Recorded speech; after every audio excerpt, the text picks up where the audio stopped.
Today, susubukan natin na lokohin ng buong Pilipinas na ako si Spart. Uy!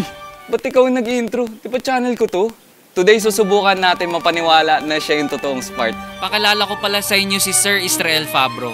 Siya ang confirmed na ultimate ka-lookalike ko base sa dami-dami ng comments nyo sa Facebook. Basically, siya ang aking doppelganger. Kaya hinamon ko siya sa isang competition. Simple lang naman ang hamon ko. Meron kaming 3 lugar na pupuntahan kung saan meron kaming 5 minuto para mapaniwala ang mga tao na siya o ako si Spart. Siyempre, para kompleto, kumuha na ako ng paparazzi tsaka mga personal bodyguard para totoo talaga. Pero ito yung twist.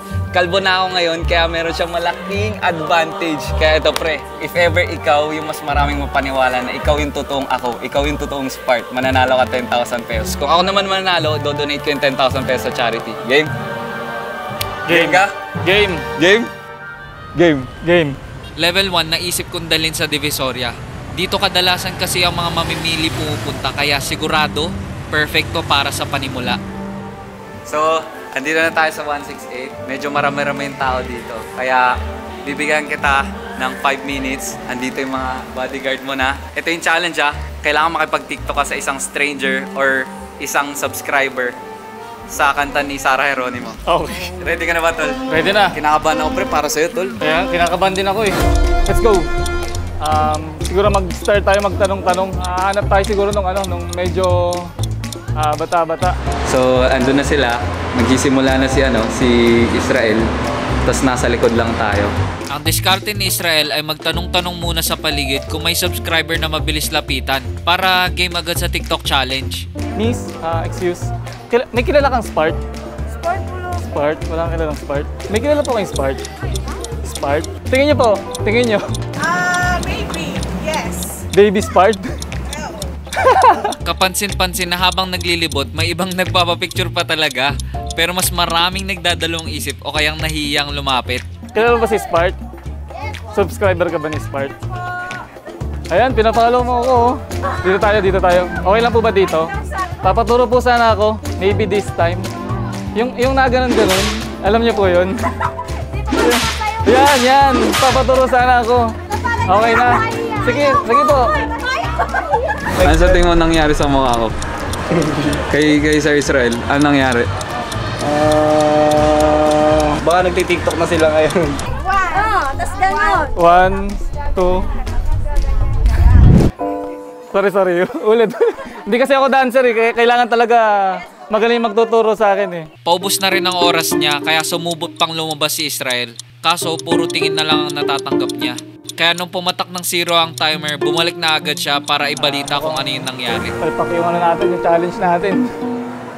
May mga lumapit konti pero tingin ko hindi sapat. Goods naman. Medyo... Ano yung feeling?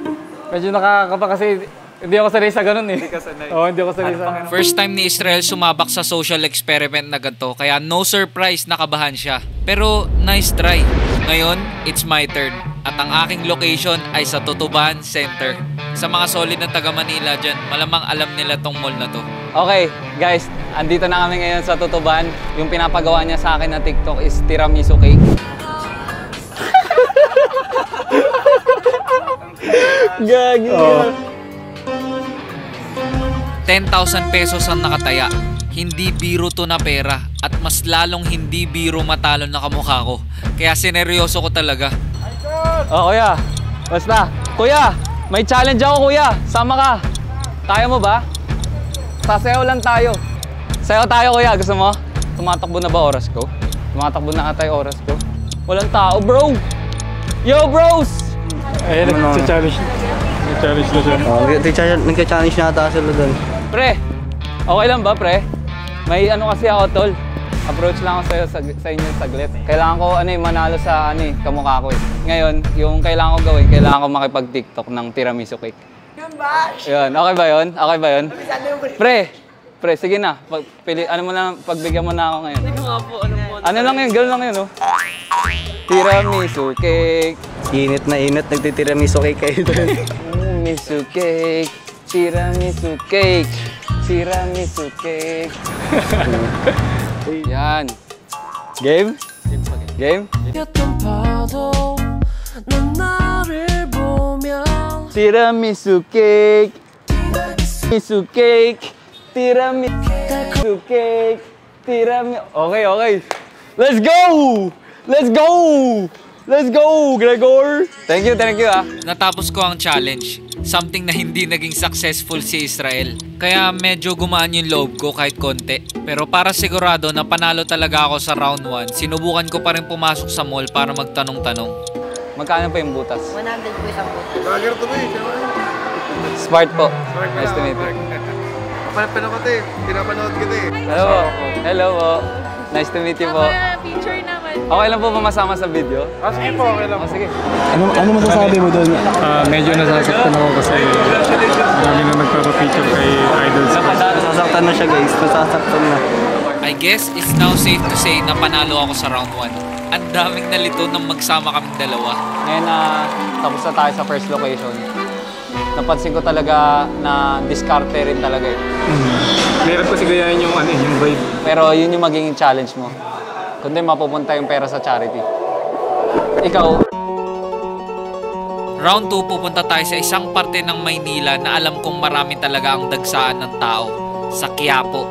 Di hamak na mas marami talaga ang tao dito kaya mas mataas ang chance naming dalawa. Sige, plano natin, siguro hanapin natin yung pinaka-center nung kainan dyan sa Quiapo. Then, doon tayo mag-start mag-vlog. Yun yung magiging challenge natin. guys, nandito ako naka-undercover. Nandun sila. Today, nandito tayo ngayon sa Quiapo. So, nandito tayo para mag-food trip. Gamit lamang itong 100 pesos. So, gagastos natin itong 100 pesos na to para, kilala nyo ba si Smart? Kilala nyo ako? So, Ayun, mukhang nakalusot talaga si Israel sa mga tao. Naniwala sila na siya ang totoong Spart. Dito na nagsimula lumala. so hanap tayo ng subscriber. Subscriber ba kita? Kaya? Nakapalo ko sa Facebook. Kasi meron ako ngayon challenge na yung 100 pesos ko. So, gagastusin ko dito sa Siyempre, pumasok na rin yung kasabwat para dumagdag na rin sa curiosity ng mga tao. Grabe guys, parang ang dami nata naniniwala. Gumagana yung plano namin. Ang dami kasing tao dito guys. Sobrang daming tao dito. Legit. Hindi nila mapapansin kung ako ba talaga yan. Kasi sobrang daming tao. Kasi gumagana po ang maraming naniniwala guys. Legit, nandito lang ako. From Mindanao. Shoutout sa iyo. Thank you. Gusto niyo fishball? Pa-shoutout Sige po. naman. Ano pong pangalan? Si Oshari, tsaka si Ola, tsaka si Via. Shoutout po. At this point, naniwala na yung mga tao na pinopost na talaga siya sa social media. Thank you. Fans mo ako, idol. Okay, thank you. Tuloy-tuloy lang panonood. Nanonood ka? Thank you. Grabe. Nasa harapan mo na ako eh. Hindi ko napansin kasi ang dami talagang ang daming lumalapit, ang daming nagpapapicture. Akala talaga nila. Pinapawisan na ako pre, pa nape-pressure ako. Oo. Gumana yung strategy. Gumana siya. Gumana yung strategy mo. Ako naman. Ikaw naman. Ang strategy ko sa round 2 ay maghanap ng kakaiba. Sari-sari rin kasi ang nagbebenta dito sa Quiapo, kaya doon ko naisip magsimula. Guys, dito na natin malalaman. Ang kapal-kapal na mukha ko. Punta ako dito. Napakaraming tao. Ilang sandali lang ay may naspatan ako nagbebenta ng authentic chicken biryani. Hello po, hello. Is this legit chicken biryani? Really? You're the first one I ever, an Indian. I'm a Pakistani, sir. Pakistani. Habang kausap ko siya, sa likod ko naman marami nang napapaisip kung ano ba nangyayari sa nagtitinda. Anong pangalan niya sa Facebook? Spark po, YouTube po. YouTube. Ako naman, syempre hindi ko na sinayang, kinausap ko na siya. Isa muna, I'll taste it first. Only one first. Is this alright? Salamat. Do you know Tagalog? Sige nga. Sige. Yun lang? That's it? Tagalog, sir. I'm just a guy doing crazy things. Nakapagpa-picture pa nga ako eh. Nice to meet you. Let's take a selfie, bro. Sumabay na rin ang mga nakapansin kaya nagdagsaan ng mga tao. Gumana rin yung strategy ko. Asan na yung kamukha ko? Asan na? Halika dito. Ipopost ko yan ha. Halika dito. Okay na ako sa 5 minutes ko. Okay na ako. Ano sa'yo mo na Spark? Napakagaling. Dami din so. Dami rin nagpa-picture. For the second round, kita nyo naman na close ang match. Ang nangyari, lamang lang siguro si Israel dahil siya may nag-post talaga sa kanya na siya ang real deal. Kaya I guess panalo ang doppelganger. Nakabawi siya. For the final and deciding round, dinala ko sa mas high-end na lugar, sa BGC. Malamang walang pake ang mga tao dito dahil normal lang dito pumunta ang mga celebrity. Kaya dito na talaga magkakaalaman kung sino ang mananalo. Ang totoo o ang peke. First time ko dito ngayon sa BGC. Ngayon lang ako nakapunta dito. Sobrang ganda niya, lalo na pagkagabi. Daming ilaw, parang ang dami mong titignan kahit gabi siya. Tonight, nandito tayo ngayon sa BGC. Mag-interview tayo ng 100 katao na kung saan tayo pupunta ngayong gabi. Hello po. How are you? Okay lang? Okay lang po. I'm Spark nga pala. Kilala ka? Nanonood po ba kayo ng mga vlogs ko? Thank you po. Ayun siya, gagi. Nag-i-interview si Spart. Hanap pa tayo ng matatanungan. Mag-aas lang po sana ako kung may re-recommend kayong bar dito sa BGC. Nagraradyo-radyo na yung mga security dito. Dahil umiikot-ikot sila na may camera. So, di ko lang kung ano yung nararamdaman nila. Pero dire-diretso lang sila tol eh. Kilala niyo ako? Nasa Kung TV, di ba? Ha? Kung TV po. Tong TV? Okay, sige po. Guys, may nagpa-picture na dito sa kanya. Shit, parang matatalo ako. Good evening. So, tatanong lang po sana ako ng... Nope! Okay. Pare, parang ako yung kinakabahan para sa kanila. Grabe. Ano kaya ang sinasabi ni Sir Israel dun? Good evening po. Kilala niyo ba ako? Ay, basta po kilala. Sige, magtatanong lang kami sana kung may recommend kayong bar dito sa BGC. Mukhang ganado si Israel manalo. Kahit mga security nagagawa niya ng paraan eh. Alam niya rin na hindi pa tapos ang kanyang oras, kaya pumunta siya sa pinakagitna kung saan tumatambay talaga yung mga tao. Dito, pwede na kaya dito? Tingnan niyo kung gaano karaming tao dito. Yung sinasabi, yung subuhin na sinasabi ni ang ganda dito. Excuse me po. Good evening. Tatanong lang po sana kami ng recommendation ng bar dito sa BGC. Bar po. Nakikilala niyo po ba? May kamukha ka lang. Kamukha lang. Sino kaya? Si Spart? Spart pre. Oo. Thank you. Sige. Grabe, kahit ako hindi makapaniwala na ang dami niyang napapaniwala sa lugar na to. Naku po, matinik na bata to si Israel. Kilala niyo Spart? Spark? Ay, oo. Ikaw yun? Yes po. So ayun, nakakakuha pa tayo ng mga iba't ibang sagot dito sa atin. Solid pare. Kamusta tol?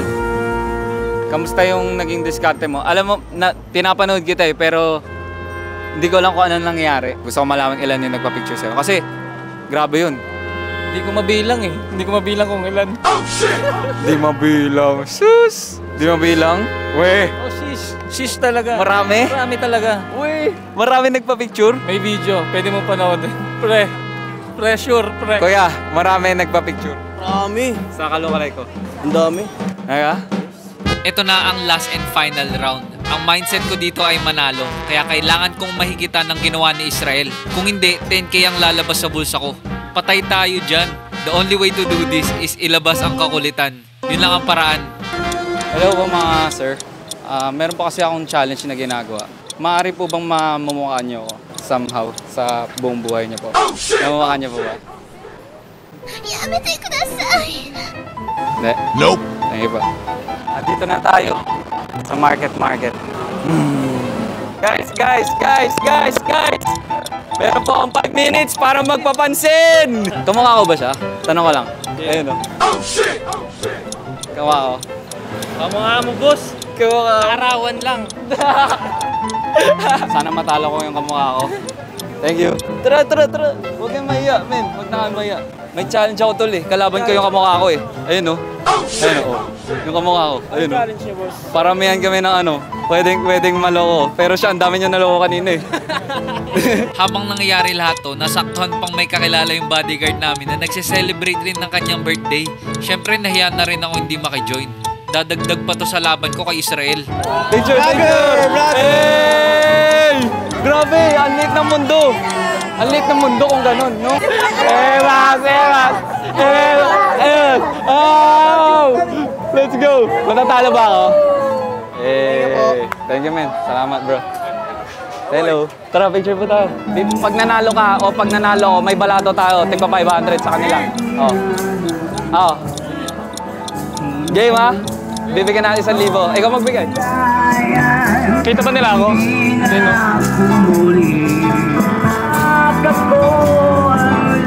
Tara po. Pre, balik na tayo.